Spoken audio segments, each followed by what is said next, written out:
It's pretty well documented within my own life that I do not have much of an interest in politics. In fact, I try to stay far away from them as possible. I just do not care that much. I'll explain a bit later why. So when I heard people constantly keep telling me to watch an anime called Nippon Sangoku, something else, I was not really bought in, because when they said it has a bunch of warfare, I was like, okay, that's interesting, and politics.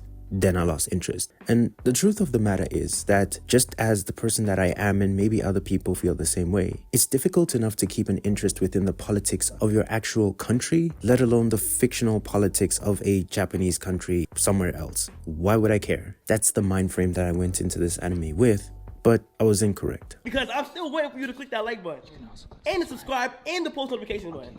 Now, first of all, we gotta begin with the premise. The premise is basically about Japanese politics and warfare. There you go. Within this story, what happens within the first episode is that one of the characters within the story goes through a tragedy where he loses his wife because she kind of rebelled against a certain individual, specifically certain things, and they end up, a head goes whoosh. And in that ending of that episode, you could see this main character kind of be really emotional, really upset, and he vows to make a change within the world, but specifically in Japan. Now, automatically I thought to myself, okay, this is a story of revenge. Something happened and there's clear corruption within this country that this individual lives in, and he's trying to make change. Now, I'm assuming it's going to be filled with a lot of war and deception. This dude basically is going to become a monster. I was wrong. He genuinely wants to actually make a change within the country. And what I mean by this, he actually works to get within the regime of the country and make actual changes to make the lives of everyone within Japan, but specifically the region that they're in, better. Which was blatantly really confusing, because when you find out that he enters this sort of environment where these dudes who are extremely corrupt are there, and the very same person who kind of orchestrated the unaliving of his wife is right there, it's kind of conflicting. Because generally speaking, if you watch anime, when a character tells you that they're going to make change, when something happens in their lives, you expect that they're going to change the world in some aspect, but usually using brute force or just kind of, the anime style of making change. I didn't expect that dude was literally gonna actually try and change the country, but do it in a political and fair way. That kind of seemed a little weird. And automatically I thought to myself, okay, maybe this is not what I expected, and maybe it's why this anime might not be for me. But again,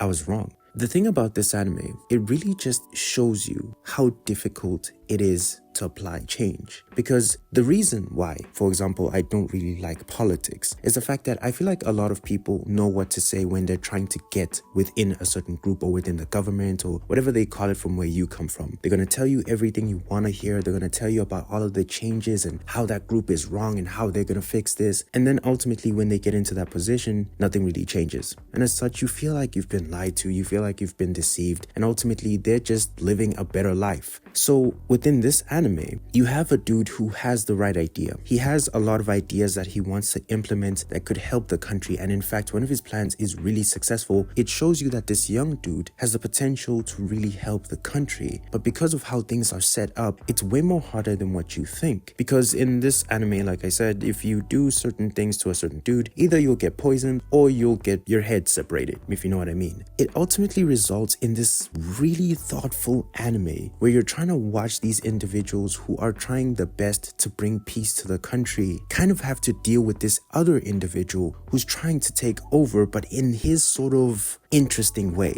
And the problem is, because he's been around for a long time, he's a really sly fox. He knows what he needs to do. He knows how to set up a lot of things. He's not a bozo. He's extremely smart, but also he's really cutthroat. He does not waste any time. If you do something wrong, you're gone. He works by minutes, which is the most fascinating thing ever. He'll say something and be like, let it be done in 10 seconds or 2 seconds, and they do it, literally. He'll even step into meetings and be like, okay, we're gonna take 20 minutes to do this, and after 20 minutes we're done, and you have to be done. He just seems like he is this dude who is just so well weaved into the regime itself that it's kind of almost like you ask yourself, how are they gonna do it? It really shows you how difficult it is to just exercise corruption within a government, especially when you have individuals who are smart enough to kind of be very aware of this situation. Not these typical bozos that you think just got lucky and they're in government and they can easily be deceived. And you're watching this dude who's trying to do things in the most ethical and most honest way, try and defeat a person who will do things by any way that is possible. And that makes it extremely difficult. And it kind of gives you this weirdly refreshing thought process of what it takes to actually apply change. And all of a sudden, you don't look at people who said they would do something and all of a sudden it feels like they didn't do it the same anymore, because you realize how difficult it is. But the one thing I will say is that within the story, you can see the intentions of this person. With the people in real life and stuff, we don't know. They could have been lying the entire time anyway. But it makes you think a bit more about how harder it is actually to apply change, but in an ethical and a political and just normal way, not an anime type of way. And as such, this anime just takes you down a whirlwind of a lot of mental warfare that is actually sometimes even more fascinating than the actual warfare that gets utilized within the story, because later onwards a dictator shows up and a lot of things start happening and it's a long story. But you really get captivated more by the challenge of how are you going to do this by the book. And I think that this is ultimately what makes this anime so special and so fun, because it does things in a way that you can actually think about in real life, but also in a fictional story that makes it extremely fascinating and makes it mentally challenging, which then results in you seeing things in so many different layers. Even when you see wars, you start to think, what is the purpose and what is the reason of this? Is this a setup or a play to help this person position themselves for a political position, or something else? What is it for? And all of a sudden, every single move seems to be so calculated. Nothing seems reckless. And I think that this anime just really has this ability of making you feel the stakes of every single thing you do. But also it really allows you to see the value of the soldiers and the people who are involved. You also start to see a lot of the tactics that go into being a leader, but that's really shown with the dictator in terms of just what it takes to really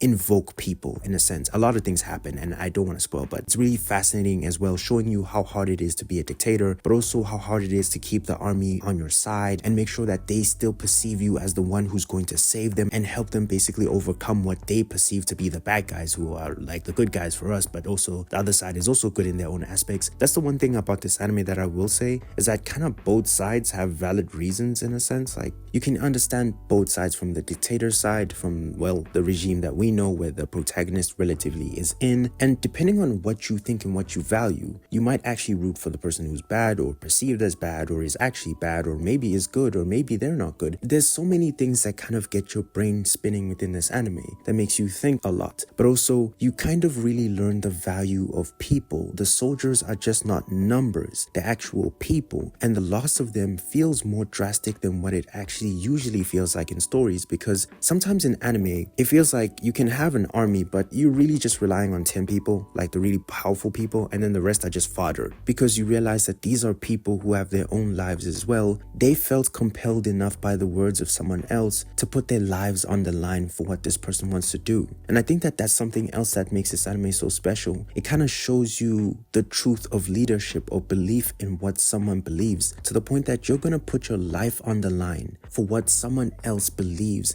should be the right thing. I think that that is something way more bigger than what it seems at this point, because if you think about it, how many people are willing to sacrifice their own lives for someone else's ambitions? That just seems crazy to me. And in this anime, you feel that all the time, and as such, the individuals who might be perceived as fodder or just general soldiers, you value them because you see just how much they've invested in what another person believes. And I think that this anime just has this really good ability of allowing you to feel the stakes of every single decision and also what this person is trying to do. To keep it a buck, that's kind of what politics should be in a relative sense. You're making a lot of serious decisions, and as such, if we put belief behind you, it should be for a very good reason. And I like that. I think at the end of this anime, when everything just kind of settled, a lot of things happened, and also the final episode is like a masterpiece. My thinking and just how I viewed politics shifted a bit more. I had a better understanding, and I kind of saw the difficulty of actually trying to make change in a reasonable way, not an anime way. And it kind of allowed me to apply it in my own life in how I view certain things about how I want to do certain things, which I think is valuable if you're watching this anime, because it can help you view things and how you want to approach change, which is always a good thing. In terms of the negatives, to be frank with you,